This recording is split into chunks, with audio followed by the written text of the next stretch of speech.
Então, agora vamos à nossa última parte dessa série de palestras sobre o legado de Lewis e sua contribuição para o século XXI.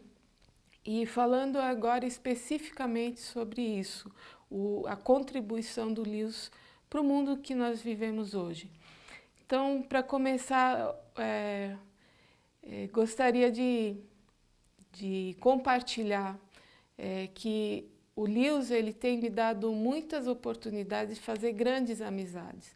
Então o Lewis mesmo ele diz assim, que existem pessoas que você encontra por aí, conversa, que de repente você diz assim, o quê? Você também acredita nisso? Mas eu achei que era só eu, que era tão absurdo. E aí já começa uma amizade e muitas pessoas que leem o Lewis, realmente, elas entre si, elas acabam criando vínculos, criando amizades. Nos Estados Unidos existem vários grupos em casas que estudam os livros dele, que debatem os livros dele. Então, por mais absurdo que possa parecer, então você também acredita que a imaginação tem sentido? É a pergunta que a gente faz para o outro que a gente acaba de conhecer e que acaba virando uma amizade. E a amizade com o meu orientador, por exemplo, como eu contei na primeira sessão, ela surgiu assim, de uma conversa, durou 4 horas a nossa conversa sobre Lewis e etc. e coisas relacionadas. Então, uma das primeiras coisas que ele assim contribui para a ciência hoje e também para entendermos o que é a ciência hoje é a relação que nós temos com a natureza.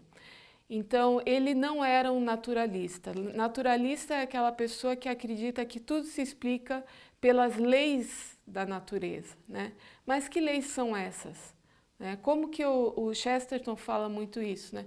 Como que eu vou poder saber se o nascer do sol é uma lei? Porque eu só vejo o sol se levantando a cada dia. Então, eu sei por experiência, mas eu não posso provar que o sol nasce a cada dia. Os astrônomos, eles só têm coisas registradas de distâncias, de composições químicas das atmosferas, de estrelas e tudo mais, mas eles não podem provar por A mais B como é que o sol se levanta a cada dia, como é que essa movimentação dos astros acontece. Então, a natureza para o Lewis, ele era muito chegado às coisas naturais, muito chegado aos animais.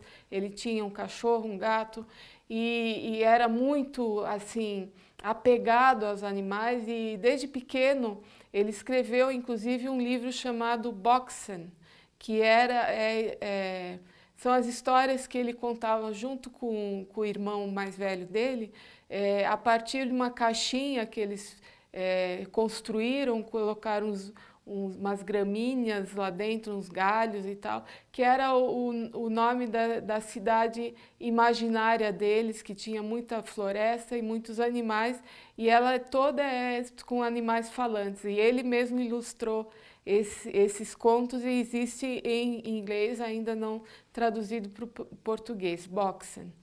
Mas, enfim, a natureza para o Lewis, ela é como uma placa, mais ou menos. Quando você está perdido numa cidade, eu me perdi várias vezes em várias cidades, né?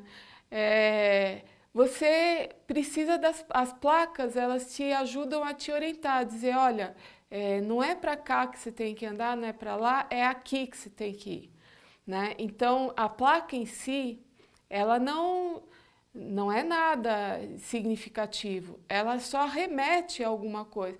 Então você não fica lá olhando a placa, dizendo, ai, que placa linda, é a minha salvação, eu vou venerar a placa. Não, ninguém faz isso, né? Então, a natureza também, a natureza ela remete, ela lança, projeta alguma coisa para frente que pode te orientar. Eu costumo usar muitas vezes a imaginação, o papel da imaginação com o que acontece com a miragem. Então imagine você no meio de um deserto, areia para cá, areia para lá, para tudo quanto é lado que você olha, tem só areia, dunas e tudo mais. E você com aquela sede, com aquele desespero, está perdido e tudo mais. De repente você vê aquela miragem, aquela coisa fabulosa, né? aquele lago com as palmeiras, aquela coisa do oásis que a gente tem no nosso imaginário. Então eu pergunto para vocês, para que pode servir uma miragem? O que é uma miragem? Claro que uma miragem também pode ser fruto da imaginação só. Mas normalmente, na maioria dos casos, uma miragem é um efeito óptico, né? É uma ilusão óptica. Ou seja, às vezes ela parece até invertida. Elas são tão concretas, tão reais, elas não estão na nossa cabeça. São tão concretas que você pode fotografá-las, que você pode filmá-las. E muitas vezes elas aparecem do lado contrário, elas aparecem de ponta cabeça. Enfim, a miragem, ela pode sim também servir a sua motivação, dizer, olha, em algum lugar tem que ter, deve ter água e tal. Mas não vai ser lá, pode ser onde ela parece que está é que ela não vai estar, ela vai estar bem mais adiante, você vai ter que andar bem mais. Mas a primeira e mais importante função dessa miragem é te indicar, olha, o caminho não é para lá, o caminho não é para cá, o caminho é para cá. Né? Ela vai te dizer, porque a luz não faz curva, pelo menos não na nossa dimensão. E ela te dá então a direção desse efeito e você caminhando bastante, você chega lá. Então a natureza toda, ela revela a presença do Criador dela, ela remete, né? Não revela, remete, melhor dizendo. Né? Ela te dá uma ideia, ela te inspira a pensar sobre o Criador, mas ela mesma não converte ninguém. Aliás, os que adoram a natureza são chamados de panteístas. Eles acham que Deus está em tudo, Deus está no riacho, Deus está concretamente lá. Né? Enfim, para Lewis, a natureza é um mecanismo que Deus criou, uma mediação que Deus criou, que diz assim para você, pare, olhe, observe bem, preste atenção, atenda ao chamado que a natureza está fazendo, porque a natureza ela também está num estado decaído e ela está sofrendo junto com a humanidade. Então o Lewis escreve lá em O Problema do Sofrimento, tem um capítulo sobre o problema dos animais. Então ele desenvolve uma ideia a partir do medo que alguns donos de animais domésticos têm de não reencontrar esses animais na eternidade. Então, sobre a ideia, será que vai haver um céu, uma eternidade para os animais também? Será que eles também vão ser resgatados e tudo mais? Mas sem incorrer nesse ponto que não tem como a gente chegar a uma conclusão segura, ele diz, olha, é bíblico você olhar para a natureza e perceber que ela sofre, que ela está sofrendo as dores desde a queda da humanidade. Então, com a queda do homem, a natureza toda se tornou corrupta. Então, você vê ali muita violência, muita briga, muita carnificina. Então, coisas que a gente não consegue entender por que tem que ser tudo tão violento e tudo tão misterioso. Então, a natureza ela serve para despertar alguns anseios que a gente tem, né? Alguns desejos profundos, muito profundos que a gente tem, às vezes até estéticos. A gente diz, olha que paisagem linda, olha que pôr do sol maravilhoso. E olhe mesmo, porque ele tem algo a te dizer, tá? Mas não fique aí parado, só olhando e venerando a própria natureza. Então, o primeiro ponto importante que eu vou destacar na teologia do Lewis para hoje é a questão ambiental, a relação do homem com a natureza. Então, ele diz também que a natureza criou nele um sentido do que é a glória do Criador. Então, o Gênesis diz que a criação toda foi feita por Deus para ser para glorificar o ser dele, para glorificar o Criador e ao mesmo tempo dar uma sensação de temor. Quando você vê aquele Foz do Iguaçu, aquelas cascatas gigantescas, você diz, nossa, ó, né? Você se admira. E tem um certo medinho assim, diante do esplendor daquilo tudo.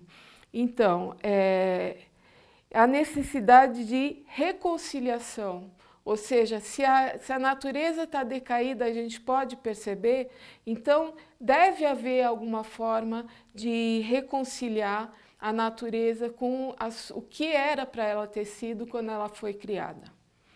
Então, Lewis fala muito que não é para a gente ficar diante da natureza e só admirando ela ou dizendo, ó, que maravilha. Não, ela deve nos fazer voltar à nossa Bíblia e perceber esse Criador na Bíblia e na oração e nos joelhos, né? Que a natureza bem interpretada, ela nos leva aos joelhos, ela nos leva a venerar o Criador. E aqui eu faço uma interpretação minha, que há uma mensagem extremamente ecológica, né? De que o homem ele tem uma responsabilidade com relação à natureza. Ele que trouxe a perversão, ele que decaiu, ele que é corrupto. Então ele tem uma responsabilidade também de participar desse grande projeto de Deus de reconstituição, de reconciliação da natureza em todos os domínios, em todas as áreas possíveis. E essa é uma mensagem extremamente atual.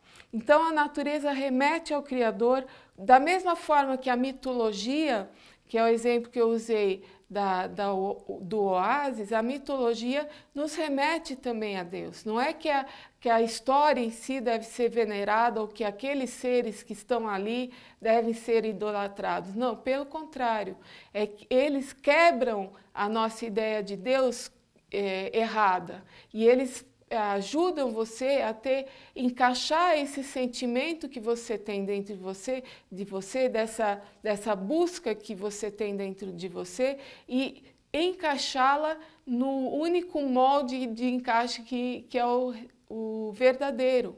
Então, Lewis diz também que todo ser humano tem dentro do coração dele uma fechadura que tem o formato exato do contorno de Jesus Cristo. Então, só Ele que pode satisfazer esse anseio, essa busca, esse anelo por joy, por alegria, por felicidade, digamos assim. Então, e Deus usa de simbologia, né, a gente chama de símbolo, aquela coisa do ícone, da imagem que remete a alguma coisa, é um símbolo. E a Bíblia está repleta de simbologia, desde o Antigo Testamento, que usa muito a natureza, usa muito as pragas, a força da natureza, e no Novo Testamento os milagres, porque só Deus que criou a regra, a ordem normal das coisas, Ele que pode interferir para alguma coisa quebrar essas regras. Então, ele fala muito na questão do milagre. Milagres é um dos livros mais difíceis de mastigar, digamos assim. E requer mais de uma leitura, e a tradução não é tão boa, e ao mesmo se pode falar dos 4 amores, mas se você lê com atenção e lê com tempo e sem pressa, você consegue extrair mensagens extremamente importantes para os nossos dias. Então, Lewis, na Anatomia de uma Dor, Lewis chama Deus de o grande iconoclasta, ou seja, ícono de ícone, né, que é justamente a imagem, o símbolo, e clasta, o destruidor. Então, Deus destrói todas todas aquelas tentativas nossas de encaixar na fechadura de Cristo alguma coisa que não encaixa ali, né? Como, por exemplo, a natureza, como os planetas, como o Sol, em outras mitologias, e acaba com aquilo, como os ídolos do Antigo Testamento. Os judeus faziam muito isso, eles criavam então um bezerro ali que era para ser adorado, e Deus dizia, não, eu fiz um estudo uma vez com os adolescentes sobre a resposta que Deus dava a toda vez que o povo judeu criava um ídolo para ele. E não era aquela resposta de, oh, não, você está errado, você está condenado, você é um pecador. Não, ele mostrava para o povo judaico que aquele ídolo, ele não ouve, ele não responde, ele é ridículo ficar adorando um Deus que não fala com, um Deus de pau e de pedra. Então, Deus, através da sátira, do ridículo, é que ele vai convencer o povo a voltar a ele. Então, a grande questão para o Lewis, então, é a questão da imagem, né? Que ela remete, não deve ela nos ludibriar, né? Para a gente voltar, e sim, aquilo a que ela remete é que nós devemos voltar.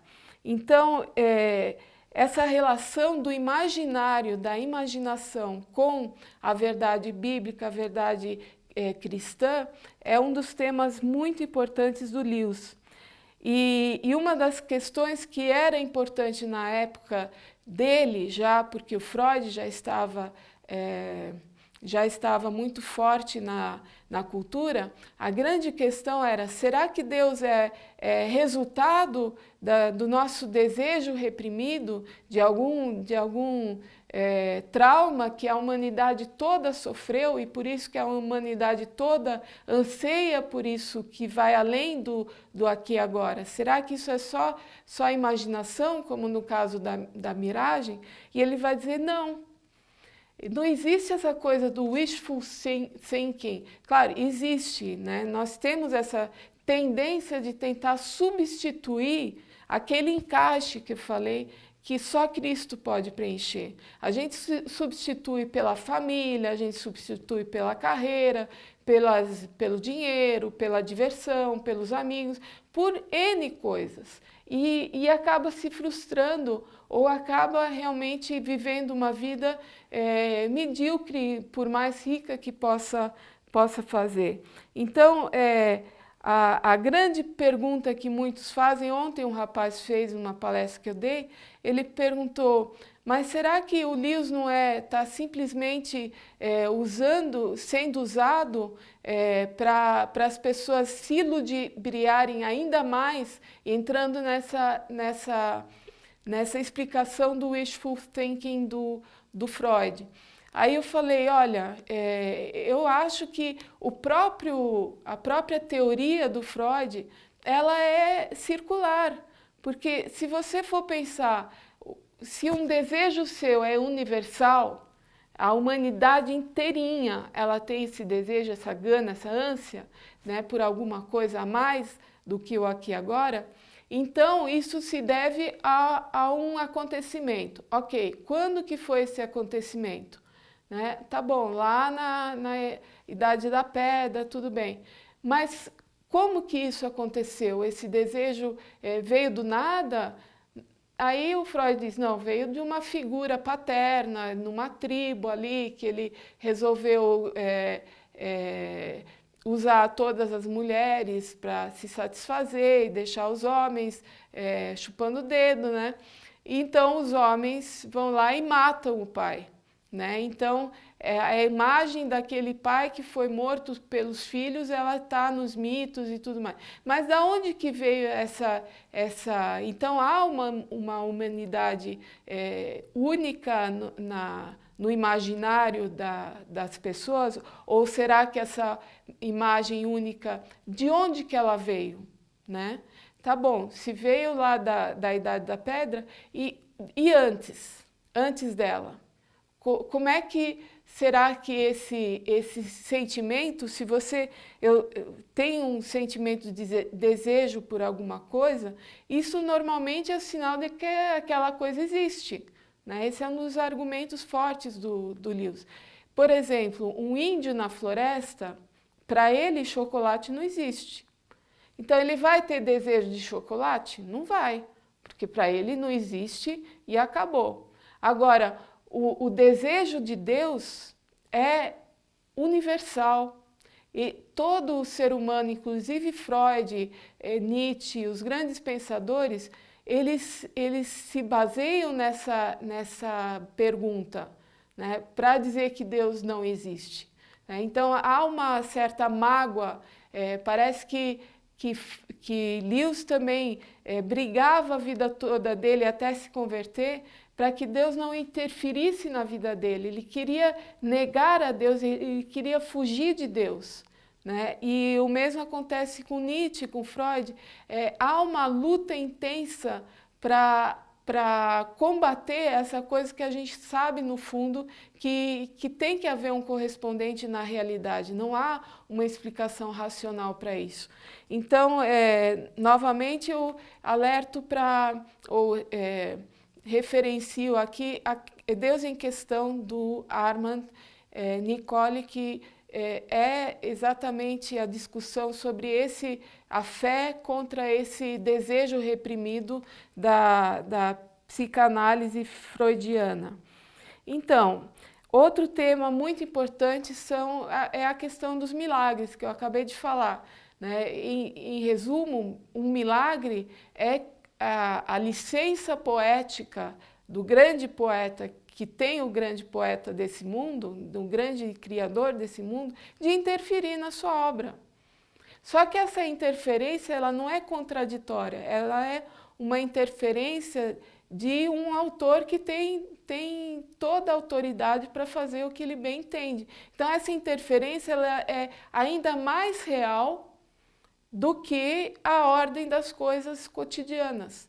Por quê? Porque ela vem daquele criador último, derradeiro ou primeiro, se você preferir. Então, o que são os milagres? O que é a natureza? O que é fé? Também é uma questão. É difícil ou fácil ser cristão? Abraçar a fé é fácil ou é difícil? Tem um capítulo assim no Cristianismo Puro e Simples, que é extremamente interessante para quem pensa, poxa, se eu me converter, né, eu vou ter que seguir várias regras, eu vou ter que me submeter a Deus, eu vou ter que fazer tal coisa e tal coisa e tal outra. Por outro lado, quem é cristão normalmente quem já é cristão, sabe o quanto é mais fácil se render a esse Deus e de uma forma completa e irrestrita. Então, há esse paradoxo. O cristianismo é difícil por um lado, uma perspectiva, e é fácil por outro. E nessa tensão é que a gente tem que aprender como cristãos a viver. Ele trabalha muito a questão da ética também, dos valores, da moral, né? Usando a frase do Dostoiévski, né? Se não existe moral, eu posso fazer tudo. Tudo me é lícito se não existe moral. Então, ele fala muito da lei natural em cristianismo puro e simples, de que existe uma moralidade que vai além das leis e que é universal. Os antropólogos dizem que a traição, tá, ela é um dos pecados maiores da humanidade. Então, muitas vezes a gente tem que ser alertado para os valores através de uma história, porque a gente tem uma visão distorcida da ética, a gente acha, não, moral é uma coisa simplesmente de foro íntimo e tudo é relativo em termos de valores, você tem que fazer o que lhe der na telha. E não é bem assim, a gente acaba descobrindo na prática que as pessoas que pensam assim, elas acabam, quando alguém pisa no pé delas, elas acabam dizendo, isso não é justo, né? Então, se a pessoa acredita nisso e é coerente, ela não poderia reivindicar a justiça por alguém que cometeu alguma infração, né, com ele, porque não haveria tal coisa como infração. Então, o outro ponto é a soteriologia, ou seja, a teologia da salvação em Lewis, que a gente trabalhou na sessão anterior, no Leão, a Feiticeira e o Guarda-Roupa.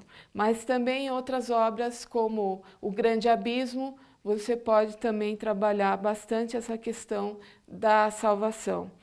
A necessidade da graça, essa mensagem que é comum aos cristãos e aos cristãos protestantes, os cristãos católicos, porque há necessidade da graça ao homem. Sem a graça, nada é possível. Um ser humano que cai num buraco não pode se içar para fora do buraco sozinho. Ele necessita de alguém que o acuda, que lance uma corda, alguma coisa assim. Então, a graça só é que é suficiente para essa reconciliação do homem com a natureza, do homem com ele mesmo, do homem com a sociedade, do homem com as suas múltiplas facetas, a razão, a imaginação, as emoções. E a eternidade só é que explica. Então, o porquê que nós somos tão insatisfeitos com as leis naturais, com aqui e agora e tudo mais. Porque se há, então, esse desejo, há uma realidade por trás desse desejo. E toda a tentativa de substituir esse desejo, ela acaba fadada ao fracasso. E tudo que não é eterno para Lewis é eternamente inútil. Ou seja, ele tem outra frase que ele diz assim: se nós temos desejo por coisas eternas, se a gente tem essa ideia do felizes para sempre, do final dos contos de fada, né? Eles viveram felizes para sempre, a gente tem esse ideal, né? E se a gente tem esse ideal, é sinal que nós não somos desse mundo. Se nós pensamos, não, a morte deveria ser anulada, ainda não existe uma solução para a morte, mas os cientistas estão chegando lá. Ora, isso é tolice. Os cientistas nunca vão conseguir chegar à solução da morte.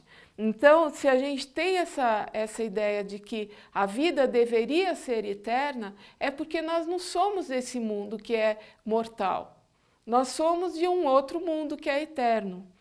Então, o Lewis também fala muito sobre a questão de voltarmos aos pais da igreja, aquela fé original que moveu o coração daqueles primeiros cristãos, os pais da igreja, e tudo isso porque, apesar da graça ser suficiente para nos salvar, nós somos pessoas limitadas e precisamos de nortes, precisamos de fundamentos do qual a gente possa partir, no qual a gente possa pisar para saltar e ir adiante. E principalmente no final da vida do Lewis, a gente descobre ali no Cartas a Malcolm sobre a oração, a gente percebe que existe uma espiritualidade muito forte em Lewis também.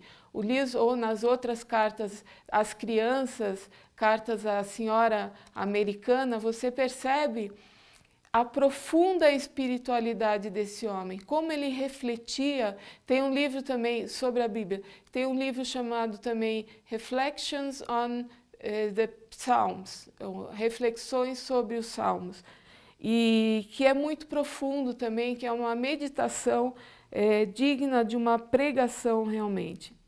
Então, o que existe de tão especial em Cristo? Cristo não era só uma figura histórica, bondosa, um grande mestre, um grande pensador, não.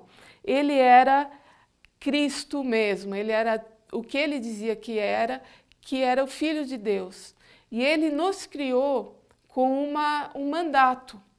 um um mandato não só de converter as pessoas, de ser um testemunho para as pessoas, no sentido de deixar, não de chegar e manipular a pessoa ou obrigá-la de alguma forma a se converter.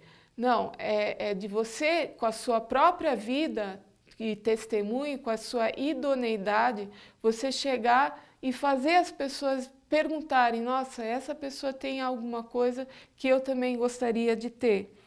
Então, o cristão que é cristão com todas as suas dimensões, tanto a razão, quanto a imaginação, quanto o sentimento, ele vai fazer diferença e vai cumprir um outro mandato também, que é o mandato cultural, que é o mandato de participar ativamente da cultura, seja nas artes, na literatura, seja também na parte esportiva, seja na história. Ou seja, Deus deu dons para nós e não os deu de uma forma gratuita e sem sentido. Não, nós temos dons para que eles sejam usados para o reestabelecimento do reino de Deus nesse mundo e para a nossa participação desse reino na eternidade. Então, é isso que eu acho. Existem mais temas que podem ser teologicamente explorados nos livros dele, mas eu espero que com essas poucas palavras eu tenha estimulado você a ler principalmente os livros e também a lê-los de uma forma tão profunda que você consiga captar, alçar ao sentido dessas leituras. Muito obrigada.